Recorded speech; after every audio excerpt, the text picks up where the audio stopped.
tentang orang yang mengolok-olok dengan Allah Subhanahu wa taala dan juga Al-Qur'an ataupun Rasulullah sallallahu alaihi wa ala alihi wasallam.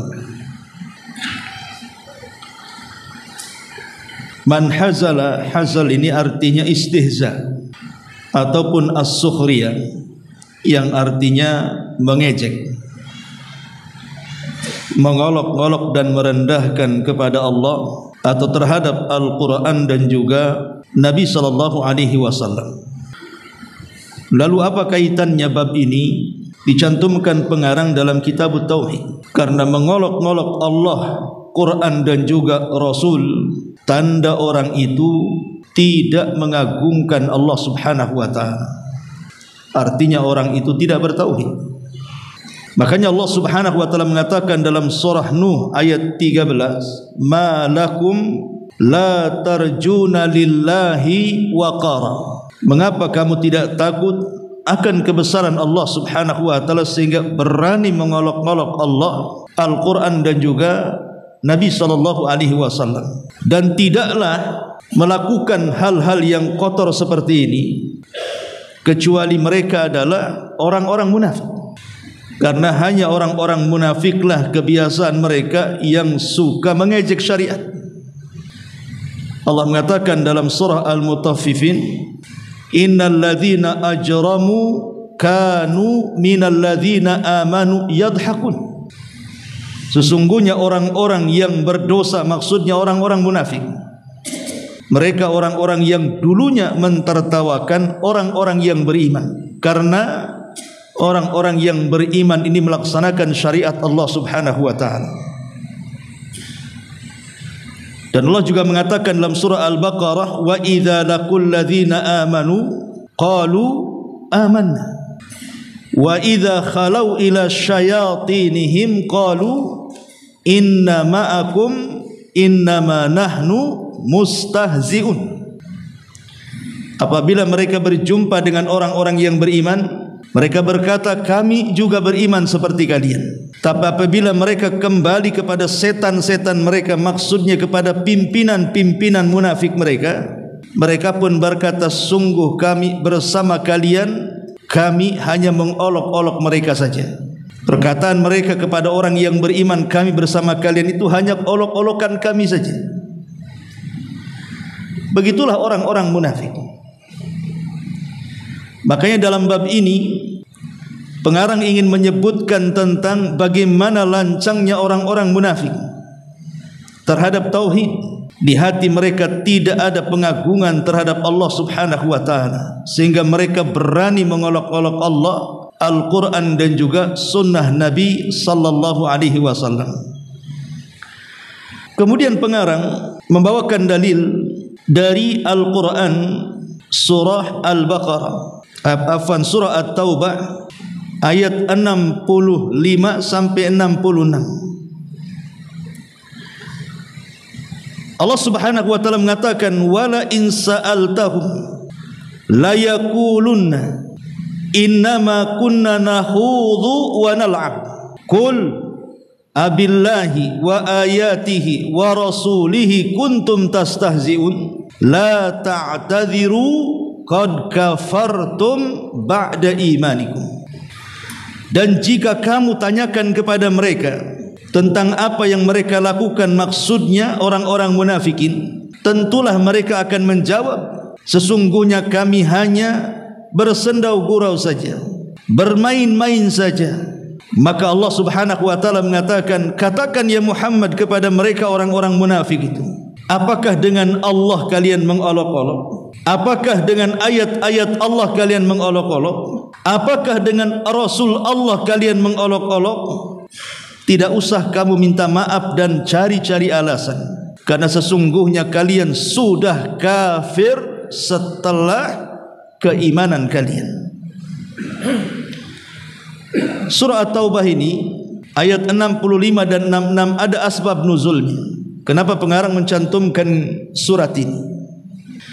Makanya di sini pengarang menyebutkan tentang asbab nuzulnya. An Ibni Umar wa Muhammad ibni Ka'ab wa Zaid ibni Aslam Wa Qatadah dakhala haditha ba'dihim fi ba'd annahu qala rajulun fi ghazwati Tabuk ma ra'ayna mithla qurra'ina haula'i arghabu butunan wala akdhabu alsunan wala ajbanu indal liqa' ya'ni Rasulullah sallallahu alaihi wasallam wa ashabuhul qurra. Faqala lahu Auf ibn Malik kadzabta walakinnaka munafiq la ukhbiranna Rasulullah sallallahu alaihi wasallam. Fadhahaba Auf ila Rasulillah sallallahu alaihi wasallam liyukhbirahu fawajada al-Qur'ana qad sabaqahu faja'a dhalika ar-rajul ila Rasulillah sallallahu alaihi wasallam wa qad irtahala wa rakiba naqatahu faqala ya Muhammad ya Rasulullah innama kunna nakhudhu wa natahaddatsu hadits ar-raqbi naqta'u bihi 'anna at-tariq. Qala Ibnu Umar ka'anni anzur ilaihi muta'alliqan bi nis'ati naqati Rasulillah sallallahu alaihi wasallam wa innal hijarata tankabu rijlaihi wa huwa yaqul innama kunna nakhudhu wa nal'ab.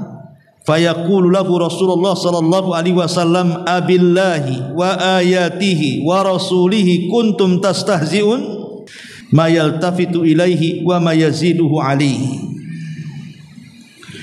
Diriwayatkan dari Ibnu Umar radhiyallahu an, dari Muhammad ibn Ka'ab radhiyallahu an, dari Zaid ibn Aslam radhiyallahu an, dan dari Qatadah satu hadis dengan rangkuman sebagai berikut, bahwasannya ketika dalam peperangan Tabuk ada seseorang yang berkata, belum pernah kami melihat seperti para ahli baca Quran kami, orang-orang yang lebih buncit perutnya, lebih berdusta lisannya, lebih pengecut dalam peperangannya, kecuali mereka, maksudnya adalah Rasul dan para sahabat yang pakar Quran. Maka berkatalah Auf ibn Malik kepada orang yang mengucapkan kalimat itu, dusta engkau munafik. Aku akan beritahu perkataanmu kepada Nabi sallallahu alaihi wasallam. Lalu berangkatlah Auf ibn Malik kepada Rasul untuk memberitahukan hal itu kepada beliau. Akan tetapi Al-Quran lebih dulu memberitahu Nabi sallallahu alaihi wasallam. Dan ketika orang itu datang kepada Nabi sallallahu alaihi wasallam, beliau sudah beranjak dari tempatnya dan menaiki untanya.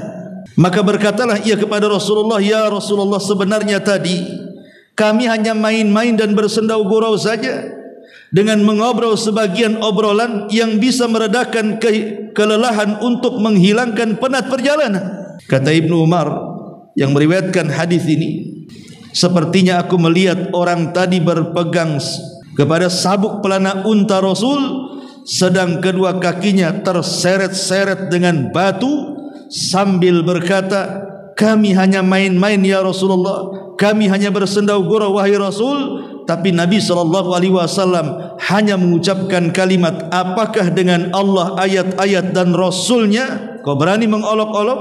Kata Ibnu Umar, Rasul mengatakan seperti itu tanpa menoleh dan tidak bersabda kepadanya lebih dari perkataan itu. Ma'asyiral muslimin wal muslimat rahimani wa rahimakumullah. Baik, ayat ini, tepatnya surah At-Taubah, itu hampir keseluruhan membongkar borok-borok orang-orang munafik. Dan surah At-Taubah ini hampir keseluruhan turun setelah Nabi SAW pulang dari Tabuk. Sedikit saya bicara tentang perang Tabuk. Ma'asyiral muslimin yang dimuliakan Allah Subhanahu wa taala, perang Tabuk ini adalah perang yang terakhir yang langsung dipimpin Nabi SAW. Dan perang Tabuk ini terjadi di tahun ke-9, 1 tahun lebih sebelum wafatnya Nabi SAW. Dan musuhnya bukan kafir Quraisy, bukan juga orang-orang Yahudi Madinah, tapi musuhnya adalah mereka Bizantium Romawi, orang-orang Romawi, rajanya Herakles. Dan kita tahu bahwa Romawi di zaman itu negara besar, negara adidaya, negara terbesar kedua setelah Persia, dan negara terkuat tentaranya setelah Persia. Mereka mengancam akan menyerbu dan menyerang Nabi SAW. Tapi Nabi tidak takut. Nabi siap menghadapi tentara Romawi dan Rasul berjanji akan memimpin sendiri dalam peperangan ini dan meminta kepada seluruh penduduk Madinah yang bisa perang tidak boleh tidak kecuali harus ikut. Masalahnya karena dari Madinah ke Tabuk itu cukup jauh, karena akan mendekati Syam, dan kalau seandainya pasukan berjalan kaki bisa saja kelelahan di jalan, bisa saja sebelum perang kalah, kan begitu. Hanya bisa menunggang unta dan kuda, kecuali orang-orang yang punya fisik kuat. Sementara karena Nabi SAW mengharuskan semua terlibat, banyak orang-orang ini ingin terlibat tapi mereka tidak punya dana dan modal untuk berperang. Semangat jihadnya kuat tapi modalnya kurang. Makanya pasukannya disebut Jaisul Usrah, pasukan yang mengalami kesulitan. Disinilah Nabi SAW akhirnya berkhutbah di hadapan para sahabat untuk menginfakkan sebagian harta mereka. Karena perang ini sangat penting dalam kehidupan Nabi SAW dan para sahabat, karena mereka akan mengancam keberlangsungan keamanan kota Madinah. Maka datanglah Abu Bakar Siddiq radhiyallahu an menyumbang dengan seluruh kekayaannya, sampai Rasul mengatakan, apa yang kau tinggalkan kepada keluargamu wahai Abu Bakar? Maka Abu Bakar mengatakan, kuserahkan kepada Allah dan Rasulnya. Kemudian Umar datang membawa separuh hartanya. Abdurrahman ibn Auf menyumbang dengan banyak hartanya. Dan yang paling banyak menyumbang adalah Utsman ibn Affan radhiyallahu an. Seolah-olah Tabuk itu milik Utsman. Sampai-sampai Nabi SAW mengatakan setelah Utsman menyumbang harta yang begitu banyak, ma dharraka ya Utsman ma amilta ba'da hadzal yaum. Tidak akan memadaratkan engkau wahai Utsman apa yang kau lakukan setelah hari ini.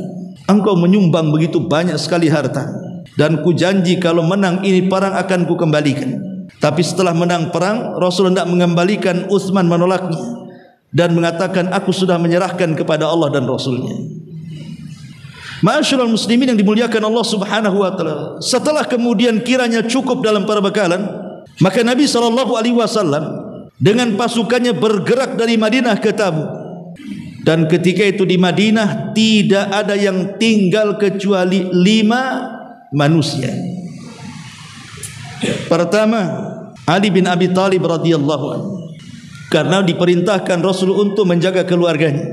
Yang kedua, Muhammad ibn Maslamah, karena dia dipercaya oleh Nabi SAW sebagai wali Madinah untuk mengurus pemerintahan kota Madinah seperginya Nabi SAW berperang. Kemudian yang ketiga, sebagian munafik, mereka tak mau berangkat, banyak alasan supaya tidak ikut perang. Kemudian juga yang keempat, ashabul a'dzar, orang-orang yang memang punya uzur untuk tidak berperang, anak-anak, perempuan, orang-orang yang sudah tua renta, sakit, tidak sanggup berperang, mereka tidak mungkin berperang. Dan yang terakhir, al-usat minal mu'minin, mereka bukan munafik, mereka orang-orang yang beriman tapi mereka bermaksiat dan tidak ikut dengan berbagai macam alasan. Inilah 5 kelompok yang tidak ikut perang. Tapi sebagian besar para sahabat Nabi SAW dan sebagian orang munafik yang ingin harta rampasan perang itu berangkat.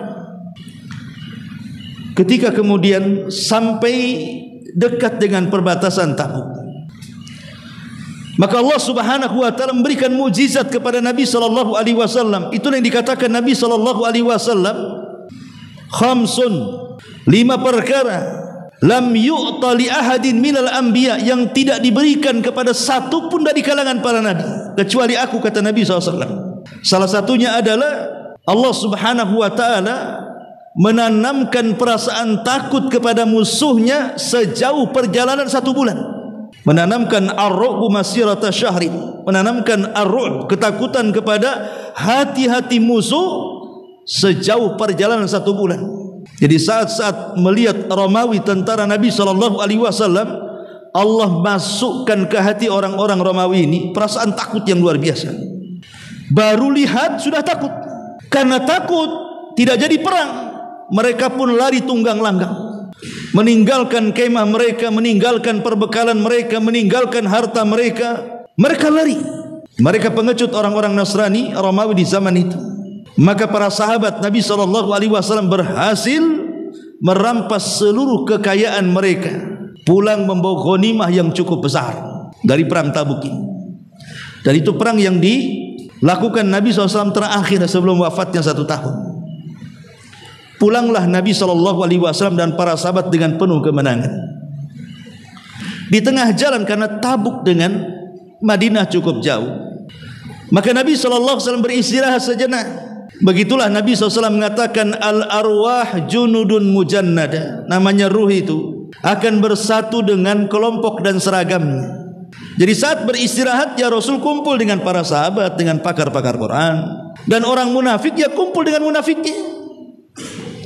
Begitulah ruh. Kayak antum dah dapat hidayah, kan, mengenal sunnah Nabi SAW, mengenal manhaj yang hak. Tentu antum duduk dengan orang yang menyimpang agak risih. Pasti antum akan lebih senang duduk dengan sesama orang yang seakidah, kan begitu. Begitulah hidayah namanya. Jadi orang-orang munafik ini, karena mereka bergerombol jauh daripada majlis Nabi SAW dan pakar-pakar Quran yang mengelilingi Nabi SAW, mulailah mereka mengeluarkan kata-kata kotor, menghina Rasul dan para sahabatnya. Kemudian mereka mengatakan, ma ra'aina, sambil menunjuk Rasul dan para sahabat dari kejauhan itu, misla qurra'ina, katanya, aku tidak pernah melihat seperti para ahli Quran kami. Maksudnya siapa di sini? Nabi SAW. Mereka mengatakan seperti itu. Kemudian mereka mengatakan, arghabu butunan wala akdhabu alsunan wala ajbanu indal liqa mithla haula. Kami tidak pernah melihat seperti mereka, maksudnya Rasul dan para sahabat yang pakar-pakar Quran itu. Manusia-manusia yang paling rakus perutnya, maksudnya hubud dunia, terlampau mencintai dunia, yang paling dusta lisannya, dan paling pengecut saat berjumpa dengan lawannya, melainkan mereka. Apa tidak kurang ajar kalimat ini? Lancang kepada Nabi SAW mengatakan seperti itu. Lancang mengatakan kepada orang-orang Muhajirin dan Ansar mengatakan seperti itu. Padahal Allah sudah memuji Muhajirin dan Ansar.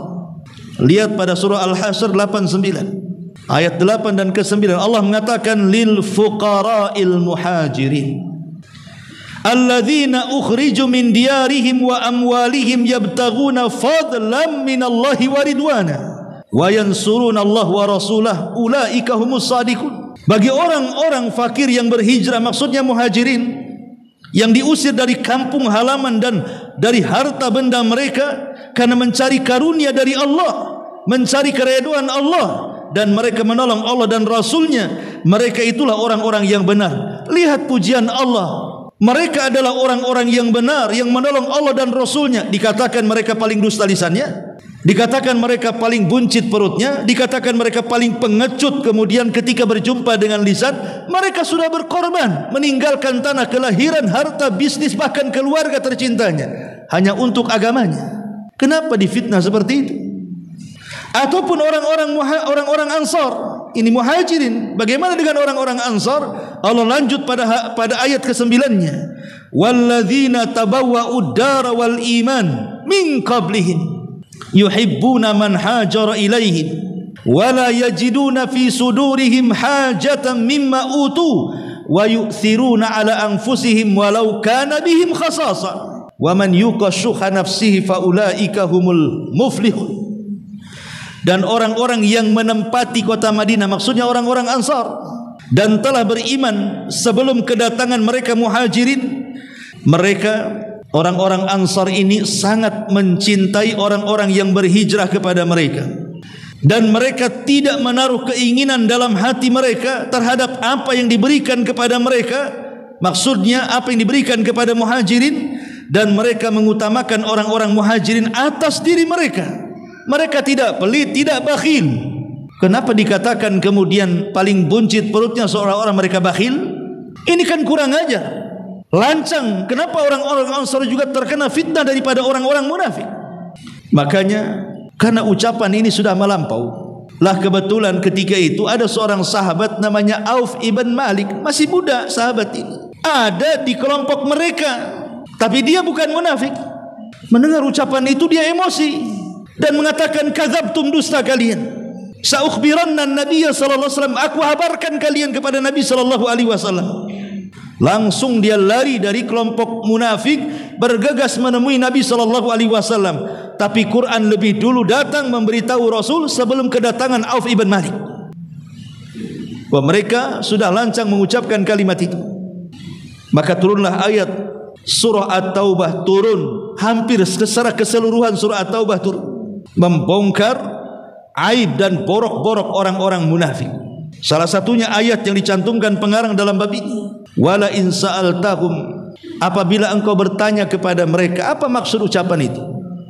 Ucapan yang mengatakan bahwa Rasul dan para sahabat perutnya paling buncit, lisannya paling dusta, paling pengecut ketika berjumpa dengan lawan dan musuhnya. Maka mereka mengatakan, Rasul, perjalanan dari Tabuk ke Madinah kan jauh. Kami untuk menghilangkan penat, untuk menghilangkan capek, ya wajarlah kami ini bersendau gurau, tertawa-tertawa sesama kami, biar perjalanan jauh menjadi dekat tanpa sadar. Alasan ini logis. Tapi masalahnya, candaannya itu yang jadi masalah. Mereka mengatakan, innama kunna nakhudhu wa nal'ab. Ucapan itu hanya sekedar sendau gurau saja, Rasulullah main-main saja, menghilangkan penat-penat kami di jalan. Apakah kepada Allah kalian menjadikan sendau gurau olok-olokan itu? Apakah kepada ayat-ayatnya menjadikan permainan dengan olokan-olokan itu? Apakah dengan Rasulnya kalian menjadikan dengan olok-olokan itu kesengajaan hanya untuk main-main? Ini bukan perkara main-main. Maka Allah subhanahu wa ta'ala dengan tegas mengatakan, Qul, katakan ya Muhammad kepada mereka, la ta'tadhiru qad kafartum ba'da imanikum. Jangan cari-cari alasan kalian. Sungguh kalian telah kufur setelah keimanan kalian. Ikhwan, dari sini kita tahu tentang bahaya lisan. Nabi SAW mengatakan, wa innal abda la yatakallamu bil kalimati la yulqi laha balan yahwi sahibuha fi nari jahannam. Terkadang ada seorang hamba tanpa sadar mengucapkan satu kalimat. Lihat bahasa Rasul, tidak usah berkalimat-kalimat, satu kalimat saja. Tapi kalimat ini mengandung murka Allah subhanahu wa ta'ala. Seperti orang-orang munafik mengucapkan kalimat ini, mengolok-olok Allah, Rasul dan ayat-ayatnya. Itu sudah memasukkan manusia yang mengucapkannya ke dalam jahannam. Bahkan kalau kalimat itu adalah dilontarkan orang-orang munafik, maka nerakanya bukan neraka yang paling atas, tapi neraka yang paling dalam. Karena neraka itu kan tabaqat, bertingkat. Yang paling atas mereka ahli maksiat dari kalangan orang-orang Islam. Kemudian di bawahnya mereka adalah orang-orang ahli kitab Yahudi dan Nasrani, kafir asli. Kemudian di bawahnya lagi orang-orang murtad. Kemudian yang paling dalam itulah orang-orang munafik. Orang-orang munafik, mereka paling dalam, dikumpulkan dengan orang-orang yang menyekutukan Allah subhanahu wa ta'ala. Na'udzubillah. Makanya Allah mengatakan, innal munafiqina fi darkil asfali minan nar. Orang-orang munafik itu diletakkan di inti paling dalam, di ujung yang paling dalam dari neraka, kata Allah. Jadi bahaya lisan ini sangat bahaya sekali. Dan bukan hanya mengolok-olok Allah, yang jelas ini paling-paling bahaya ya. Allah dicela seperti orang yang mencela takdir umpamanya. Itu kan mencela Allah subhanahu wa ta'ala. Kemudian juga mencela ayat-ayatnya, mencela Al-Quran, mengata-ngatakan Al-Quran atau menginjak Al-Quran, na'udzubillah. Atau Al-Quran dijadikan barang mainan, digunakan mantra-mantra, dicampur adukan dengan mantra-mantra setan dalam dunia perdukunan umpamanya. Ditulis dengan darah head dan yang semacamnya. Atau mungkin Nabi SAW diejek, dibuat karikatur, dikatakan Nabi Islam itu Nabi yang penuh dengan syahwat, istrinya banyak dan begitu seterusnya. Ini yang paling dahsyatnya, udah kufur, jelas-jelas kufur. Tapi di sana juga ada orang-orang yang mengolok-olok para ulama, orang-orang saleh, seperti ulama-ulama yang mereka menjelaskan tentang syariat Allah yang sebenarnya, mengajak manusia ke dalam manhaj yang hak dan juga sunnah Rasul. Dikatakan mereka ulama-ulama penguasa, karena tidak bicara soal jihad, soal macam-macam. Ulama-ulama kulit tidak tahu isi.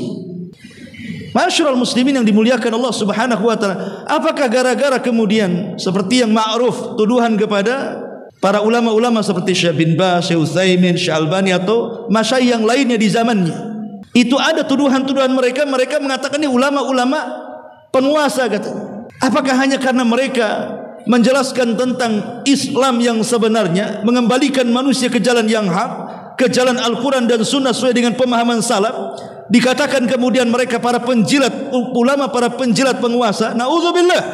Khatufiddin, muliakan Allah Azza wa Jalla. Memang ulama itu terbagi menjadi 3. Pertama alim sultan, yang kemudian alim al-millah, yang kemudian yang ketiga alim al-ummah. Alim sultan, ya memang ulama para penjilat penguasa, mereka tidak berani mengatakan yang hak itu hak. Apa yang diminta penguasa untuk memfatwakan walaupun batil, dia akan buat fatwa. Itu yang tidak boleh. Mereka para ulama sultan berfatwa sesuai dengan keinginan penguasa, tidak berani mengatakan al-haq al-haq, batil-batil. Padahal afdalul jihad, seutama-utama jihadlah kalimatul haq inda sultanil jair, kebenaran yang disampaikan kepada para penguasa zalim. Kemudian yang kedua ada alim al-ummah. Dia ceramah sesuai dengan kehendak umat saja. Kira-kira tema yang disukai umat, itulah. Walaupun isinya syirik, isinya bid'ah, isinya mungkar, terserah. Yang penting umat senang. Apa yang umat senangi, saya akan mengikut. Maka ulama seperti ini selamanya tidak akan pernah menyingkap kebenaran dan kebatilan, karena dia mengikuti gaya ceramah apa yang dikehendaki umat, mengalir begitu saja. Maka yang ketiga inilah maksudnya alim al-millah, betul-betul seorang ulama yang menjelaskan apa yang dikehendaki agama itu sendiri. Kata Al-Quran A, kita katakan A. Kata sunnah A, kita katakan A. Yang hak kita katakan hak, yang batil kita katakan batil. Dan itulah ulama Rabbani. Lah terkadang ulama-ulama Rabbani ini malah dituduh pula ulama sultan. Ma'asyiral muslimin yang dimuliakan Allah Subhanahu wa taala, yang ingin saya katakan bahwa faedah daripada bab ini, hati-hati lisan ini. Karena ada ucapan-ucapan yang tidak sadar. Ucapan-ucapan itu adalah bagian daripada ucapan munafik. Ingat, di zaman Nabi, untuk menyingkap siapa munafik itu sangat sulit sekali. Sampai Rasul juga tidak bisa mana membedakan munafik dan mana sahabat.